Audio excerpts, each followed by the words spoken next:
Hello and welcome to today's webinar, Performance Engineering and Value to Technology. Today's webinar is brought to you by Vivid Performance Engineering Special Interest Group. And here are Performance Engineering SIG leaders, Todd DeCapia, Chris Trimper, Pitar Pascarich, and Paul Shovlin. Sorry if I messed up any of your names. And our panelists today, hi, I'm Paul Shovlin. I'm going to be the moderator today. I'm a Florida Vivid chapter leader. I have over 20 years experience in software quality assurance, and I currently lead an independent performance testing team at the Department of Veterans Affairs. We also have Pitar Pascarich. He is an all-around technology and performance expert. Prior performance engineering leader of testing center of excellence at one of the largest North American insurance companies. And Pitar is currently the Kevin Durant of the performance engineering free agent market. That means he is the most highly sought after free agent out there right now. So if you're looking for someone top notch, he's your guy, although I have to warn you, there's a lot of competition out there, a lot of big market teams, I think, out there seeking his expertise. Today we also have Tom Horsfield. He has 20 years experience in the performance testing and software development industry. Tom is passionate about the purpose of testing and performance testing in particular. He is a HP accredited systems engineer in LoadRunner version 12, and he's been gracefully married for 21 years and counting, and father of 3.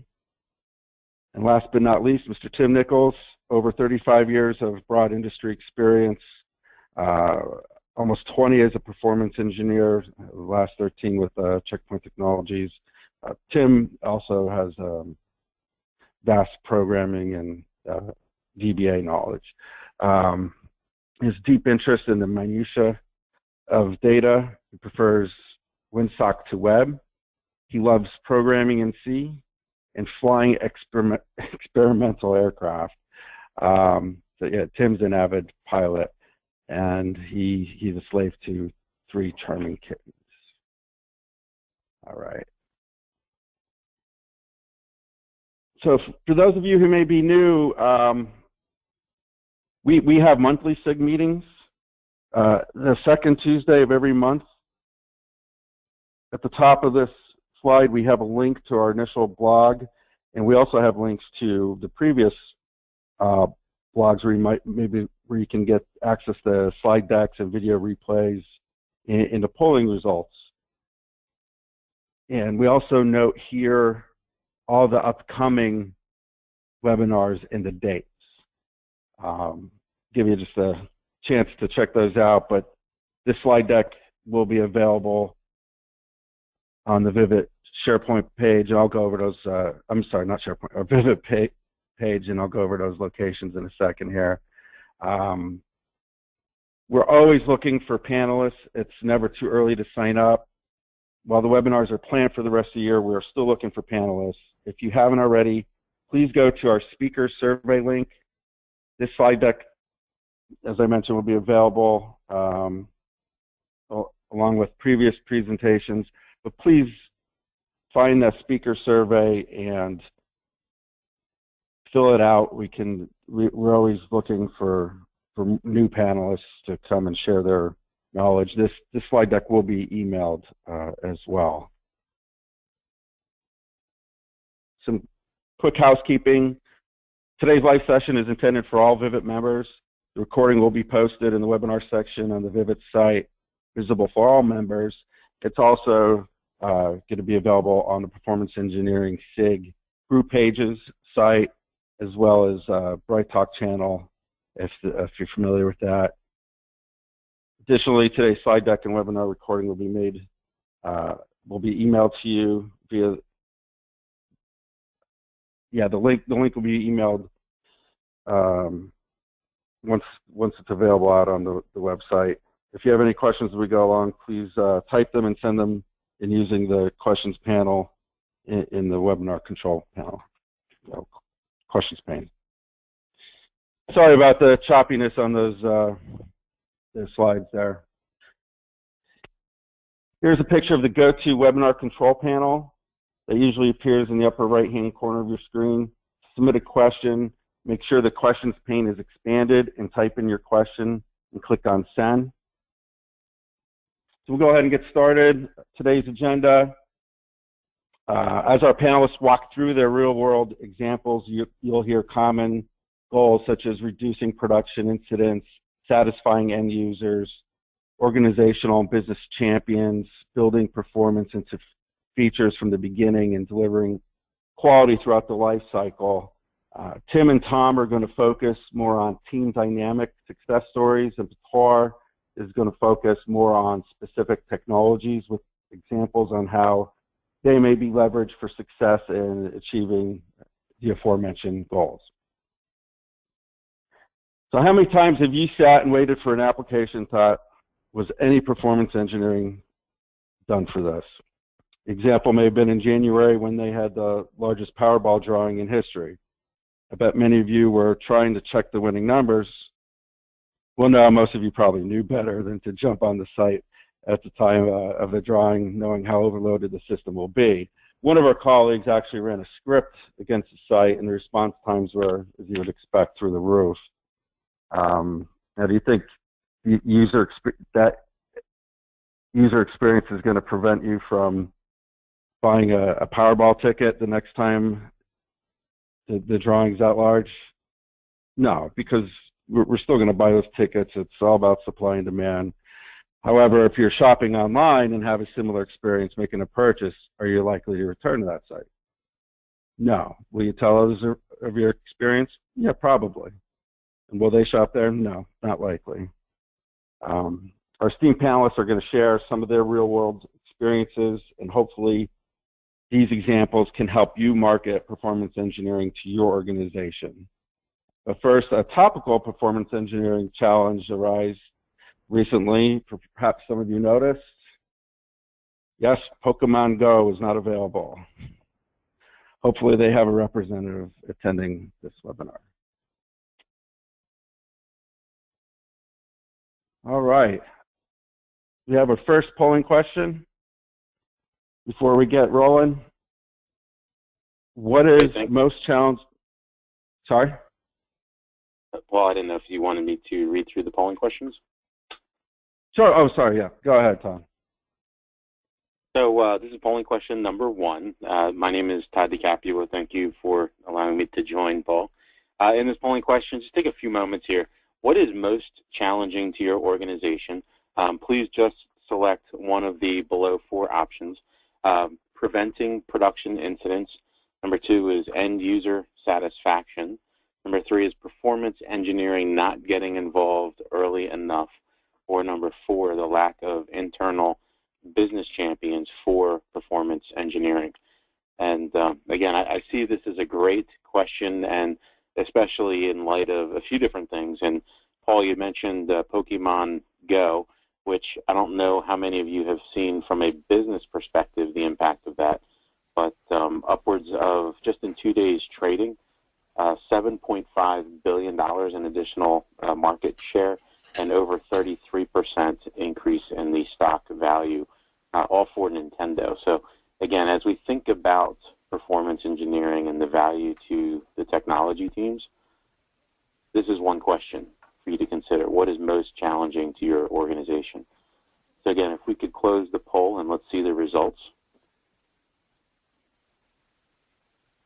Excellent.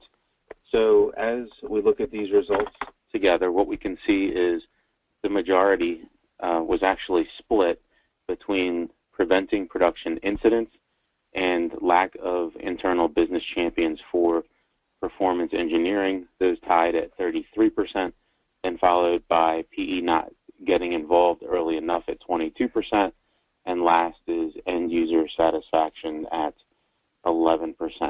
Paul, I'm going to go ahead and hand it back over to you. I think this might be a good time to engage our panelists and get their thoughts on maybe why these results coming back from those participating in our question. Great idea, Todd. Thank you. Panelists, any initial thoughts with the results of the polling question? Well, I had a surprise that the end user satisfaction was so low. Usually we want to make sure our customers are happy in their experience. That was a surprise to me.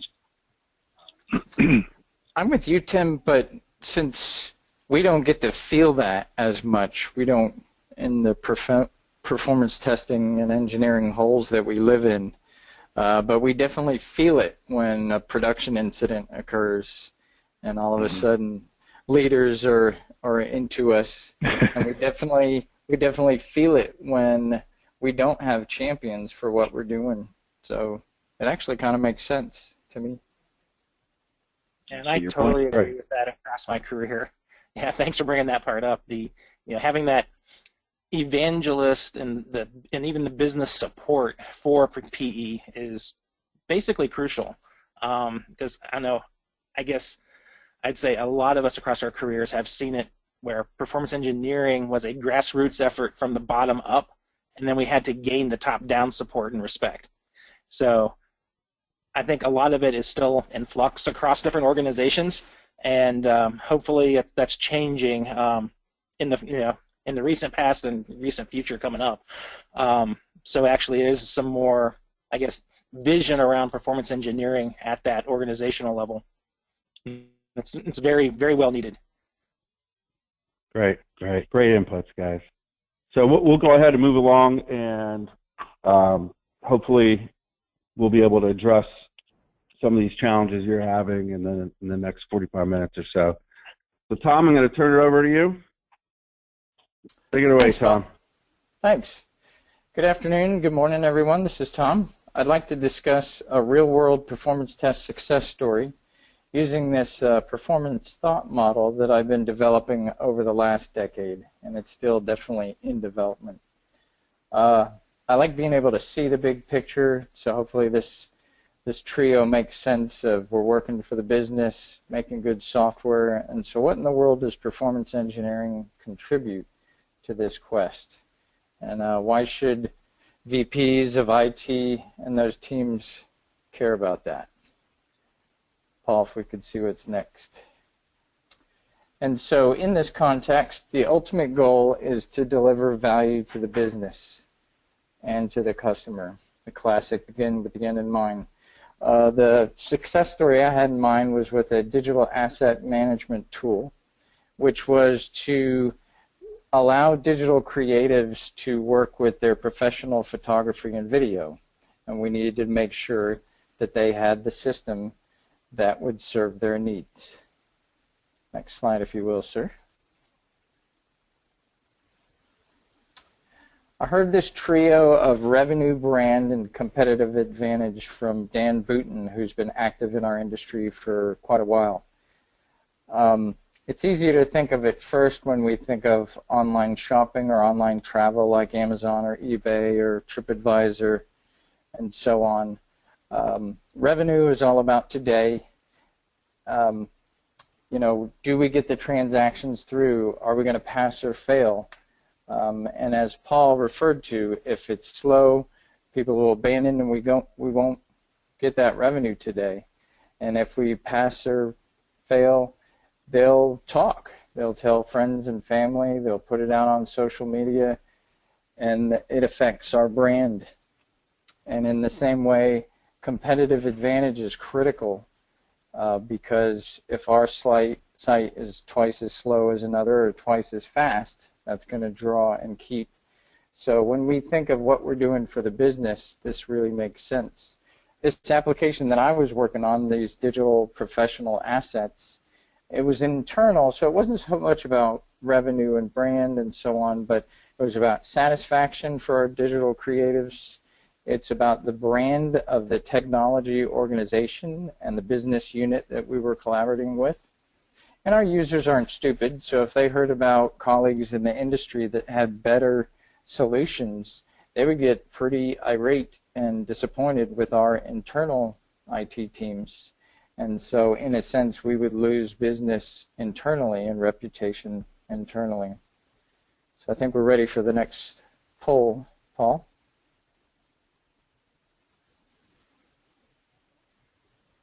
Which I guess means Todd. Todd, yeah, Todd, hey, you can... Thank you very much, Tom. Up. So as you can see here, here's polling question number 2. This is a select all that apply, so you can select as many that are relevant for your response. But why do you see performance engineering as important for your organization? 4 options are out there for you, kind of following on what Tom was just covering in his little table of revenue, brand value, competitive advantage, or customers, both acquisition and retention. So please go ahead and just take a few minutes, or actually hopefully we'll close this out in about 45 seconds. Again, why do you see performance engineering as important for your organization? Check as many as you would like. So revenue, brand value, competitive advantage, and customers, acquisition, and retention. I do find it interesting, Tom, when you were covering your slide under brand, how future dollars is a huge driver, and really social media was something else that you had highlighted. I think more and more it seems to be an impact in the marketplace. So hopefully everybody has had a chance to respond. Let's go ahead and close out this poll if we could, please. And we'll have a look at the results here together. And we do have a tie again. So at 70%, again, remember, this is a reply all or select as many as you would like. So there, when we look at these responses, what I'm seeing is an overwhelming number of you said both revenue and competitive advantage as why performance engineering is important, 70%. And then at 60% is customers, both acquisition and retention, and 50% at brand value. So with that, Paul, I'll hand it back over to you to see maybe what the expert panel thinks about these responses. Thank you, Todd. Anybody have a take on the results of this poll? Well, certainly business is driven by revenue, so that would most likely be the huge driver there. You know, without money coming in, business isn't going to survive. So you got to make sure that we've got a clear path to bringing in the dollars. So, and you know, that's 2 sides of the same coin. Competitive advantage, being able to keep your customers happy by giving them a good, strong, solid end user experience on the website. So definitely want to make sure we're keeping the website strong and useful to the end user. I'm going to ask a question. Considering this question was select all that apply, is anyone surprised some of those numbers aren't higher than what they are? Depending on the industry, I would have expected possibly brand value being a little higher as well. And that's the only one that really surprised me that was actually the lowest practically. But yeah, that's the only surprising one. And definitely my experience being out here in Silicon Valley for the last 1.5 years or so definitely goes when I'd say, you know, that revenue and competitive advantage are both key. But I'd say the competitive advantage theme is definitely a lot stronger on the West Coast, it appears, than I was used to in the Midwest, where brand value seemed to be more the higher driver performance in the Midwest. So that's one of the little things that stuck out to me. Interesting. All right. Back to Tom. So for a little bit of real life and humor, as we know, competition is everywhere. Some of you may know that on July 4th, Nathan's held its International Hot Dog Competitive Eating Contest. And it just absolutely cracked me up that there right in front of us was counts per minute, which is what we as performance engineers are always looking at. Transactions per second, transactions per minute. And here once again, throughput is king. Everybody knows Joey Chestnut's name, at least those who care about this crazy competition. Next slide, Paul, please. So we talked about what does the business need? And so what kind of qualities do we need to make sure that are in software, and how do we contribute to that? So looking at what's next, Paul. One way I've thought about thinking about what makes sense as far as software or any tool is a transatlantic airliner, where that airliner definitely needs to be strong enough if it's supposed to carry 200, 300, or 400 passengers and all its payload. In the same way, our systems have to support the occupancy that they're going to get, otherwise we're in trouble. Our systems need to be fast enough. Transatlantic flight takes about 7 hours these days. If we brought something out that took 21 hours, people would laugh and they wouldn't come and use our tools. And in the same way, it needs to be durable. That plane needs to make it all the way across the puddle. If it needs to reboot halfway, we got big problems. In the same way, our business applications need to stay up, whether it's a business day or over across the entire Black Friday to Cyber Monday weekend or whatever that duration is. Our system needs to be able to sustain the load. So back to my practical example of digital asset management with the professional photography and video. We ran tests and we found that it was not strong enough. At future peak loads, the application server box literally pegged at 100%, locked up there, and the only way to recover was to reboot that application server. And so we knew we were in trouble. So we're okay, Paul, on the slides. Actually, I think we're about to move to the next one. So what do we do? What did we do for that team? And so if we jump to the next, we can look at the categories that this model has helped me think about what we do for our partners. In the left-hand column, there's the triplet of certify, purify, and amplify. And so the whole idea of certify is like when you're working with crash test dummies, and you have a test, the 5-mile-an-hour bumper is supposed to do so much, etc. So in the same way for our digital asset system, we discovered the workload that it needed to support and the performance, the response times and whatnot, and we definitely found that it was a no-go. It would not succeed. So we dropped down into purify mode. We zeroed in on discovering which transactions were the guilty parties were, if you will. And if you think of a golf professional, looking at the person's swing, breaking it down, is it the backswing, is it the follow-through? So in the same way, we identified where the challenges were. We built specific workloads. We were able to reproduce the problem over and over again. We engaged the vendor. They got online with us, watched what happened, gathered logs, went back, built a patch, sent it to us within a day or two. We reran our focused load, demonstrated that the bug was resolved. Then we were able to move back into certify mode, if you will, ran the full load, and now we had confidence that we were in a go state rather than a no-go state.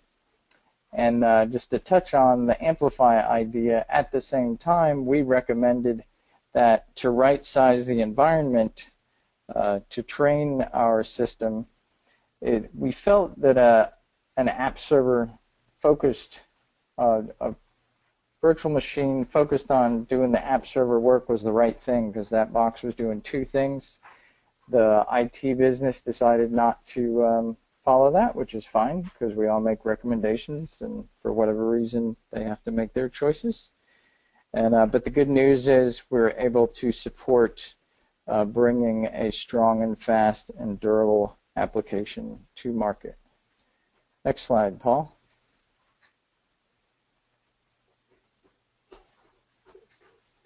And so that is the picture of what we're talking about. And with this model, you can adjust it, because today's conversation is how does performance test and engineering serve the technology team. And so if you look at the center of the slide, the technologies team is responsible to bringing that software to market. And so that's how we serve them. And so if they know, if they realize how important it is that their system doesn't just have the right functions, but it also needs to be strong and fast and so on, then they realize the value of what we bring to the table. And so with that, Todd, I think we're ready for our next poll. Great, thank you very much, Tom. And yes, this is polling question number 3. As you can see, you're going to be asked to select one of these choices. We can go ahead and prompt the poll now. What is the focus of your performance engineering organization? Is it certify? So is this the go, no-go, looking specifically at things like candidate trials that Tom was explaining, or is it more certify, purify, collaborative pursuit of bugs or defects, or is it more certify, purify, and amplify? So again, is this the proper system sizing, thinking about things like capacity, maybe some resiliency, and then number 4, none. What is a performance engineering organization? And if you've participated in enough of these, we tend to throw in that funny one every once in a while, but unfortunately this is maybe a few responses we will get today. So please go ahead and select one of these options as to what is the focus of your performance engineering organization. So hopefully everybody has had a chance to vote. If we could go ahead and close out this poll, that would be great. And I'm able to see the results. So I will share those with everyone. It looks like the majority, 56%, are falling into the certify, purify, and amplify. So again, thinking about things like system sizing and capacity planning as the focus for the performance engineering organization. Second is the certify, so just the go, no-go on candidate trials at 33%. And third is actually at 11%, none. What is performance engineering? Nobody went with option 2, certify and purify. So again, 56% certify, purify, and amplify, 33% at certify, and 11 at none. What is a performance engineering organization? Paul, I'll turn it back over to you. Thank you. Thank you, Todd. So, Tom, what do you think of these results? Is this what you were expecting, somewhere in the ballpark of what you're expecting? Actually, not quite. I find it as good news because if people are if they're engaging teams like us to do the full gamut of our work, to include that amplify effort, that is really good news, because that first one is the classic. They throw it over the wall at us. We say yes or no, and then they do whatever they feel like. That's not very satisfying for anybody. And so it's really encouraging that that number 3, that they're engaging teams to do all, to say yes or no, to dig out bugs, and to help with capacity planning. I see it as good news. Great, great. Move forward. We'll try to have some time for your questions. Thank you, Tom. We're going to go ahead and turn it over to Tim. Mr. Nichols. Thank you, sir. Yep. So as Paul said, I'm Tim Nichols, and good morning, good evening, wherever you people may be. So my example, what I've been up to for the last several years, I just spent a year, this was back in 2003, I'd spent a year or so down in Brazil doing performance testing down there, and I'd gotten back and I had some time on my hands, and a friend of mine asked me to come over to one of his clients because they were working on sort of a proof of concept actually for LoadRunner back then for them, and they'd been banging their heads at this script that they'd made. It was actually a Delphi application, and you know, some of you may know that LoadRunner doesn't have, and I don't even know if Delphi has any sort of proprietary protocol, but in any case, what we got was a WinSock script. That was really the only opportunity there, was for pure nuts and bolts WinSock, and they just weren't able to make any headway on correlating the script and getting it to work properly.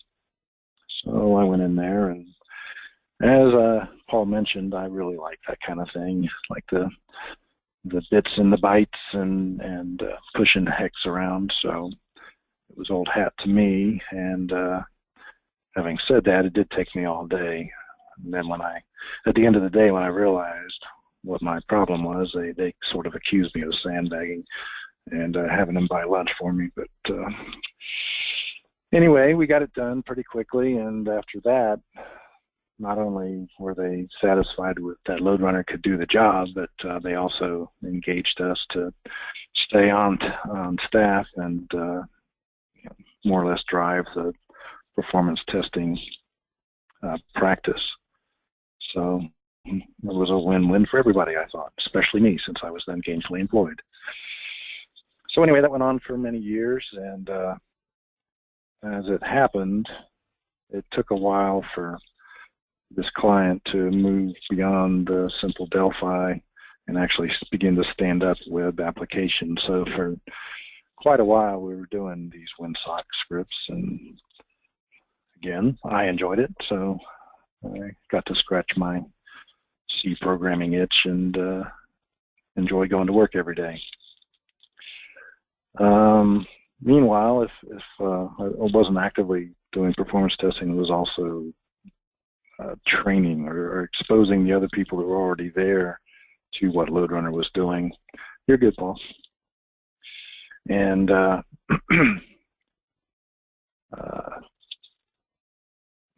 yeah, after that, we tried to do a little bit of evangelizing to the rest of the organization, but mostly it stayed with us, the performance testing professionals, to do the performance testing, and it didn't actually end up becoming something that everybody did. So there's that. So I tried my hand at training, but it just didn't take.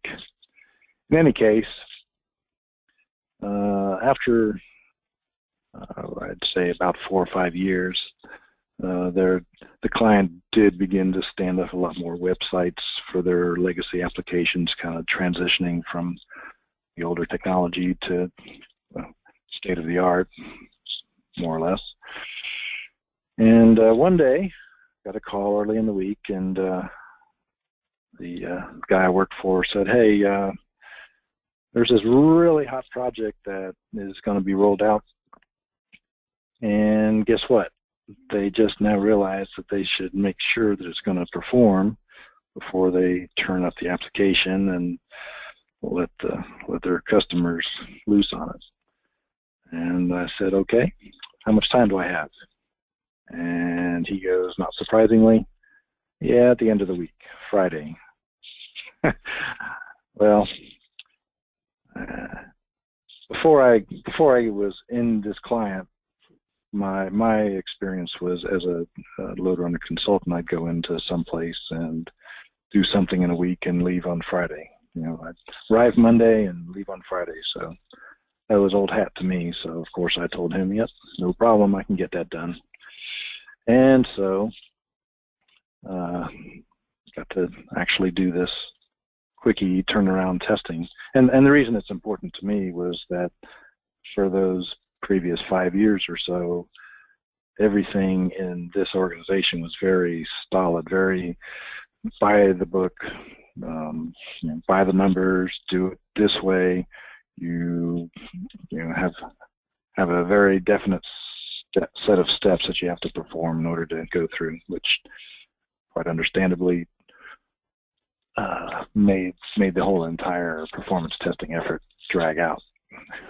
And as I knew, we could do it in a week. So, hey, Tim, I hope you don't mind me interjecting. Just want to make note that the client was a federal government client. There you go. So no surprise there. So anyway, as I got to do this quickie test here, I got to do something outside of our normal test lab, outside of our normal day-to-day operations. And because I got to work with people in a whole other data center, across the country, got to meet all those folks and interact with them and find out there's this whole other group of people out there that are pretty cool and really know what they're doing, and it's really cool to work with them. So I enjoyed that. But more importantly, we got to show that LoadRunner, when called upon, could do this quick test and produce results and get them the information that they needed to have. So that's what we did, and I think on the next slide there may be some explanation of that. So I'm running the performance tests, and got all the people and the databases and the app servers and web servers. They're all the system admins are sitting around watching their respective components, so that when the user load was cranked up, they could begin to see what was going to happen to their system under load. And there were quite a number of opportunities for correcting situations, opportunities to correct situations. So that was really cool. And of course, that at the end of the day, the application went out the door, and it didn't have any problems in production whatsoever. So based on that, the customer, the client, was able to see that we can do this. We can do this quickly, and clearly, performance testing is a really good thing, and we should use this performance testing whenever possible. And that's what began to happen. Suddenly we had almost more work than we could handle, but as Paul noted, it was federal, so it's very well organized, and a lot of this work would just be stacked up, and we'd get to it when we could get to it. So where that's left us, and Paul, I guess you can go on to the next one. What's happened since then is that we've become even more formal over the years. And in fact, now our testing organization is based on an evaluation of every application that is going to go or attempting to go through to production. We evaluate them in terms of risk to the organization, do a criticality analysis and risk assessment for all of the actual requirements that the system has. And based on the level of risk, we'd assign values to those requirements in terms of minimum, medium, or high risk. And if it scores sufficiently high, we'd end up recommending that it be tested, whether that be performance tested or functionally tested, or just simply review what they've done in their own testing, just to put another set of eyes on it. And the organization is an ongoing, continuing, business as it were. So there's no end to these projects in sight.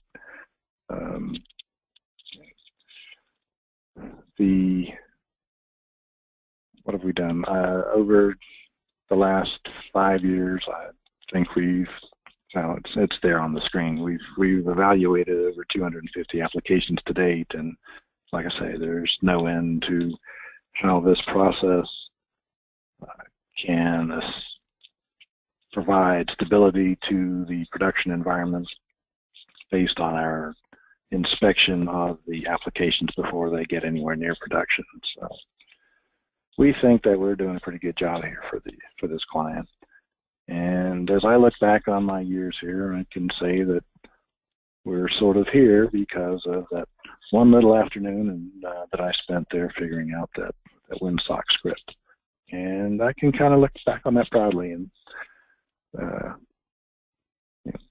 say that I had a little bit of a hand in getting this whole thing going. I think that takes us to polling question number 4. Great, thank you very much. Your insight is greatly appreciated, and I think that grassroots example and starting with this very small WinSock seed is maybe ways that some of these things in the performance engineering space happen. So let's go ahead and poll our participants today. Do you feel that your organization needs a similar grassroots effort in order to get organizational buy-in? And again, please select one of the options. we're going to keep this really simple. So it's either yes or no, or not to that degree, but organizational visibility is definitely lacking. So again, please take a moment, select one of these, and when you're completed, we'll go ahead and close it out. We'll leave it open for another 10 seconds or so as we try to get everyone to participate again here. You guys have been great, actually, in responding. And let's go ahead and close it out.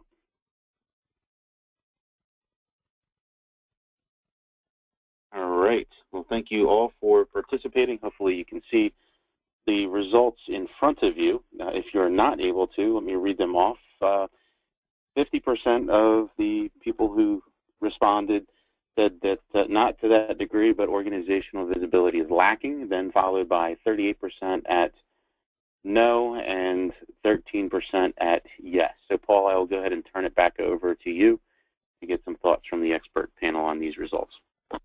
Great. Thank you, Tom.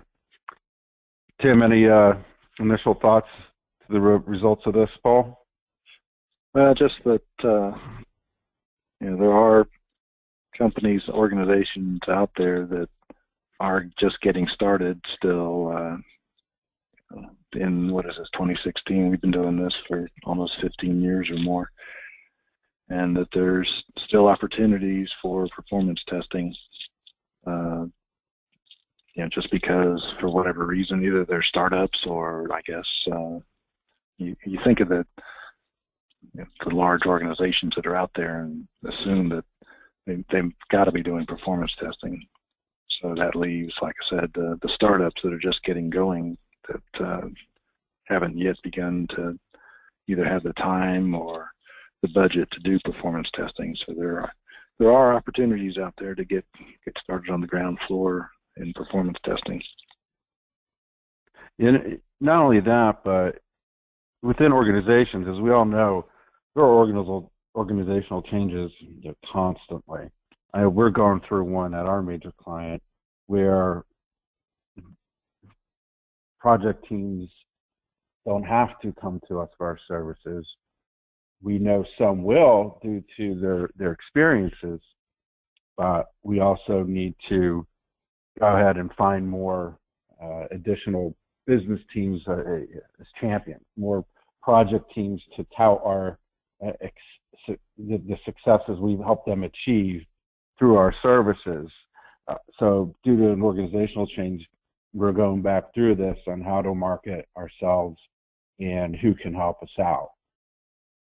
Pakar, Tom, you have any other thoughts on the results? Yeah, I guess going along with what was just said there, I guess fitting the performance testing and or performance engineering into those performance, I guess not performance, but rather the agile life cycles is almost crucial at this point for like the larger enterprises in order to basically ensure the fact that performance isn't optional anymore. For those groups that can get that visibility and buy-in into the process and be inserted into that agile process, it's a huge win for the quality of the applications and the performance of the infrastructure as well. And then the other piece I wanted to add in was that also for the startups, what's interesting that I found recently is that from a startup mindset, performance basically it appears to be just assumed, and that the coding reflects that. And there seems to be very little regard for the infrastructure that supports that code base, which is generally perceived as spotless and golden. So I've had some interesting conversations with a few different startup groups, and just seeing their reactions when I'd say, well, have you considered this? Have you considered that? It's like, oh, wait a minute. We might not be able to scale as fast as we thought we could. So that was one of the things to see there. So yeah, so I guess doing the performance engineering side from the grassroots efforts, I think is a good thing to start, but then definitely needs to be taken over as an overarching program at some point. And that moves from that startup into an enterprise level, somewhere in between. Yeah, great input, Guitar. But hey, we're up against the clock, so we'll go ahead and transition over to you, Pitar. Thank you, Tim. Okay, so when I was looking at this particular webinar, I was taking a look at the fact that we have the CIOs and CTOs of the world and looking at their technology teams and what the technology teams are actually up against and bringing, and then how performance testing and performance engineering would be handling these relatively new technologies coming at us. And the first one that I was looking at was the rise of HTTP 2. And essentially, yeah, what is this thing? Well, it's a new HTTP protocol that is changing a lot of things, I think, for the good, but has some downsides for some of the tuning and having to relearn stuff. But basically what we've got is a single channel HTTP socket that basically handles everything for your page loading. It's pretty neat to watch 300, 400 different little GIFs all rapidly basically saturate a single socket across your pipe. About 2 months ago, I worked with another performance engineer to do some testing against different implementations of HTTP2, and we were looking at the differences on, say, an Apache web server configured for it as well as an Nginx server. And, well, maybe not surprisingly enough, the differences between the implementations were actually pretty minor, but it turned out that it was more of the testing tool that needed to be changed in order to get it to work right and record. So if you're looking at Performance Center or LoadRunner, the 12.5.3 implementations, there are 2 patch files that you will need to download from HP in order to get proper recording in those environments. And see, the change for performance engineering, it's more of looking at tuning differently for your servers. In this case, it's going to be, instead of optimizing your servers across, say, multiple simultaneous connections per page on the front ends, you're looking at one per user or virtual user in this case. But the weirdness comes in the fact that because it's a single pipe, the resources are linear, and you have to account for the organization and prioritization of the resources on that pipe. So you want to get the main, say, HTML page down first, and it has a higher priority. Then you have, say, your style sheets that fly in, and then the actual resources behind it. If some of those are left at default, your page can actually be slower, even though it's using the much more advanced HTTP stack. One of the other challenges in how to, I guess, incorporate it into your testing is the fact that HTTP2 is a binary protocol. So there we go. Now we're moving all the way back to almost WinSock levels in our scripts. So you really do need to have the tooling that can actually see inside those packets because it's going to be binary encoded. So VUGen does a great job in de-binarying, for lack of a better word there, for you. And as far as a use case example of that, basically what we ran across, if you're looking at, let's say Google is a supporter and user of HTTP2, and as well as Facebook. And that's an interesting one if you want to go out and do a test recording against Facebook and see how that's actually put together. There are plugins available for your different browsers, Chrome, Firefox, that you can download, and it'll tell you when you're actually on an HTTP2 supporting page. And then you can use the developer tools from there to actually see, how they're implementing it and what are their prioritization schedules. And then we can go to the next one. And that's going to be network virtualization. And that's one of my fun topics from way back in the Shunra days, actually. And basically, you're looking at you're virtualizing network situations, degradations in real time. Whether you're looking at multiple streams coming in for your application, multiple pathways. One of the other neat things, there are some products on the market now that basically it's not just the, let's say, the latency values applied to your pathways and looking at how your application uses them, but it also can set up multiple routes doing VPN chaining. And that's going to be popular one coming up probably in the next year or two as more and more software-defined networking takes over the data center space. There's some really neat things that you can do there where you have distributed endpoints that all look like one particular LAN. And then, where does that fit into performance engineering? Well, that's where we have to come back and say, our application, what kind is it? Is it a cloud-based service? Is it a mobile, primarily mobile use app, or back to regular desktop enterprise kind of thing? Mobile is taking over more and more, as we all know. So network virtualization will pop in there more and more, and it's a great feature of Performance Center and Load Runner, where you can set up those cases. And you want to simulate your, say, 30 users coming out of London over some kind of European cell carrier. It has certain latency, it has a certain jitter applied to it, which would totally be different than coming out of, say, an AT&T, an iOS kind of simulation off a cell phone. You can set all that up. Using that particular type of testing within your group basically can help lead to actually it's a lot higher quality for your end users, because then you already know how slow or how fast this stuff actually might work. Or if you have to go back and refactor the application in order to actually even exist on some of these mobile networks, where the latency and some of the connection time setups really play into the experience. Use cases and examples. For this particular one, I would really, really hope that Pokemon Go and their parent company there that created the back ends and the base technology did some of this, so they could see the effect of those particular longer running calls coming out of mobile affecting their in-use threads on their servers. How does it affect the web services calls, or even some of the microservice kind of things that they're doing?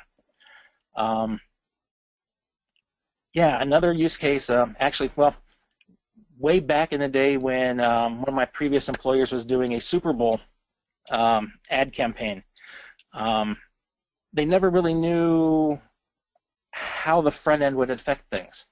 So we had one of the products what basically became network virtualization through HP. We modeled essentially 3 T1s on the front end, and basically another 45 megabits side link that they had as secondarily that they could actually purchase for the event.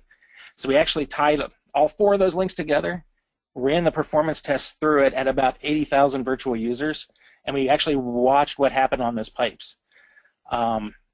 And then we were able to actually tweak some front-end web servers and move some different things around geographically with CDN, and things worked out wonderful. But doing that actual testing with it exposed a lot of network issues that they never even thought they were going to have. So next one. All right, one of my latest topics of choice, Internet of Things. It's a hot topic, and what does it do? There are lots of definitions around Internet of Things, but to me, essentially, Internet of Things is basically, it's just endpoint data coming in from many and multitudes of internet-capable devices, all providing one or more data streams as to their state. And that's just the front end. And then you take that data and you're doing data collection and then analysis, and then in some cases feedback and recommendations. So it's kind of like having essentially a real-time performance test. The infrastructure is there. You get analysis kind of like we do for regular performance tools, and but you're doing it live production and it's sustained. And that, I think, is the real big deal that IoT has in performance engineering, is that we're not looking for just static load and looking at rising fall, the standard double horn pattern at 10 a.m., 2 p.m. across the different user bases, looking at major spikes and whatnot. But now we're really having to start to look at sustained load as all these devices really don't ever turn off. So the thread comes up and they're constantly hitting at some transaction per second at times. I've seen some endpoints that are generating on the order of 200 streams, basically 200 stream bits of data per second. It's just amazing. How do you incorporate that into your testing? Honestly, there's not much change here except to look at your workload modeling and make sure that you've got your disparate endpoints, the data streams coming from them included in your test, and to keep them very, very active. Use case example. For this one, basically, I'd say we had a small homegrown IoT system that we created, and yeah, we basically, released it to a working DeepMind, and then we noticed that, wow, the oxygen sensors and the other carbon monoxide sensors, strain gauges, and that kind of stuff really actually did put out more data than we really were planning for. So we had to find ways to mitigate using basically a half T1 connection, but we were able to get that upgraded, and that solved that problem. All right, and then I think we have one more. Converged Infrastructure. That's basically what I've come across as when you're looking at primarily around the network space. So now you've got SAN traffic for your storage blocks and your network all living on the same Ethernet or fiber channel kind of technologies, and you're converging them together. So it's no more coming out of the back of the chassis with multiple connections. It's great for cable management. It's great for actually some other kinds of logical management too, because you can do it all in software now. But now you have to manage multiple tenancy of your actual data across different purposes. The convergence is good, right? Well, in most cases, yes. That's how we're getting a lot of the density raised in the data centers by combining those pathways. The important aspects of this technology to consider as a performance engineer is kind of what I've mentioned around, is that you're looking at those SAN times, the fiber. Most of this is all going to 10 gigabit fiber or higher on the convergence on the back panels. So you're looking at the same endpoint data, your SAN speeds, your network speeds, where are they all split out to, and how does that affect your application? Sometimes you've got partners inside your same cage sharing all that data, and what happens if you say you've got there's a good use case example. What happens when you have a claims organization doing a full backup, during either production or your actual performance test of, say, a commercial application that you're testing, and you're wondering why things are really, really slow? Well, they're all sharing that same data pipe, and even though it's big, it's enough to cause back-end issues for you. So then you're trying to figure out how do you actually test this and segment that out. But just something to keep in mind. Hey, Petard, this is Paul. So hey, just want to let everybody know we're up against the hour, but we're going to go ahead and continue for those who can hang on for a little bit. So this one might be my last one. Yeah, it is. Yep. So I'll run through this one pretty quick. Artificial intelligence, machine learning.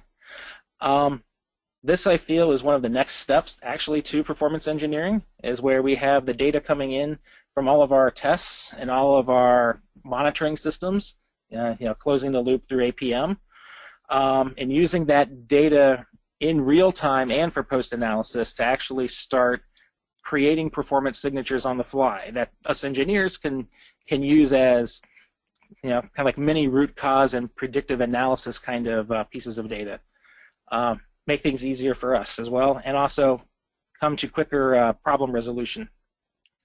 Why does this matter to the business? Because, like we said before, we're looking at helping with keeping brand erosion lower during outages. Revenue is king, and all that. So, and also customer retention. A lot of this stuff. So there's a use case there too. That's Pokemon Go.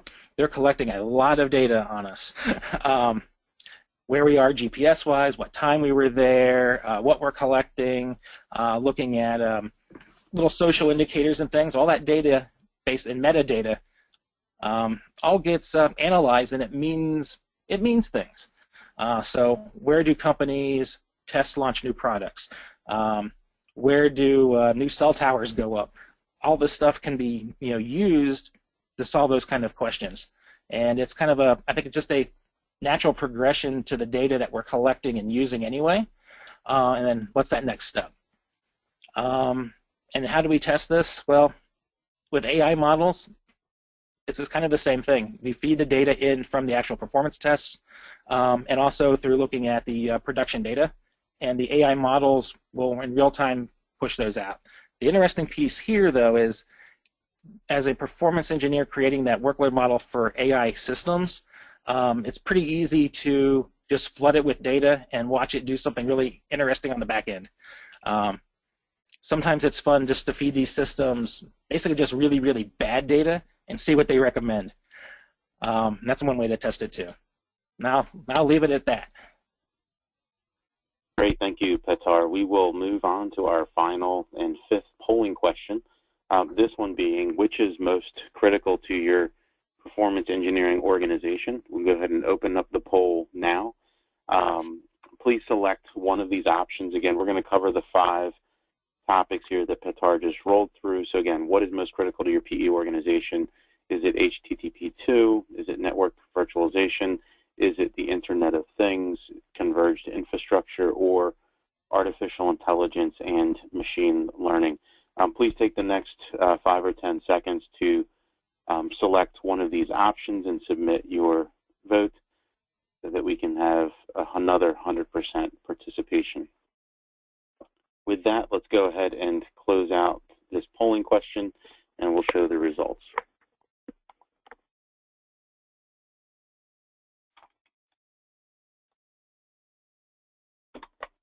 Very Great. nice.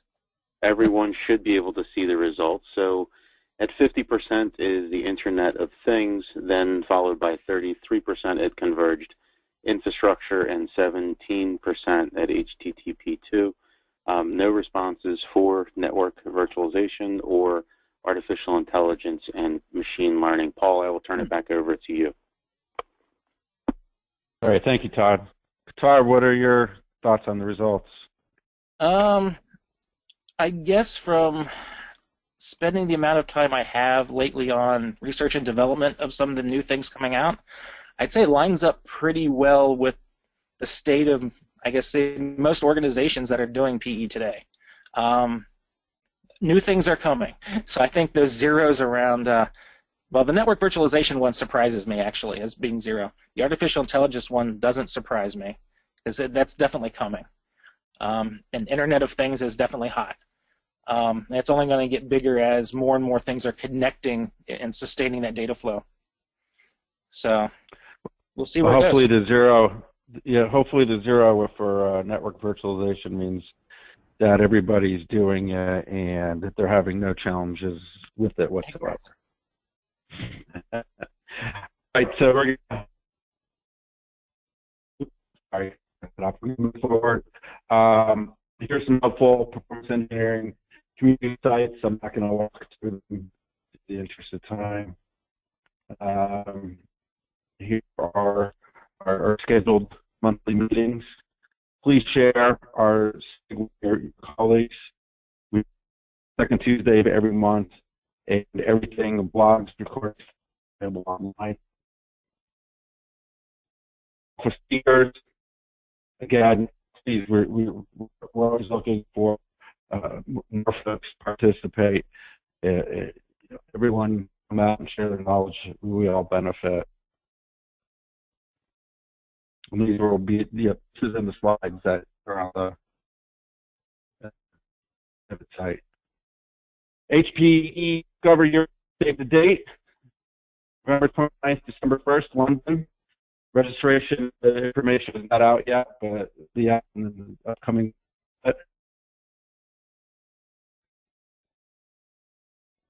Question? For a quick one? Paul, I think your audio is dropping, so Todd, can you please proceed and close this session? Absolutely. So thank you all for your participation today. This has been a great session. I wanted to personally thank Tim, Tom, and Petar for your expertise, as well as Paul for putting this together and narrating the entire conversation. Any questions that you would have submitted, we will go ahead and take those and also make them available on the Vivint Worldwide website. If you wanted the quick link to learn more about the Performance Engineering Special Interest Group, you can see the bit.ly link here as well. On behalf of Vivint Worldwide, I would like to thank you all for your participation, and we will speak to you again soon. Thank you.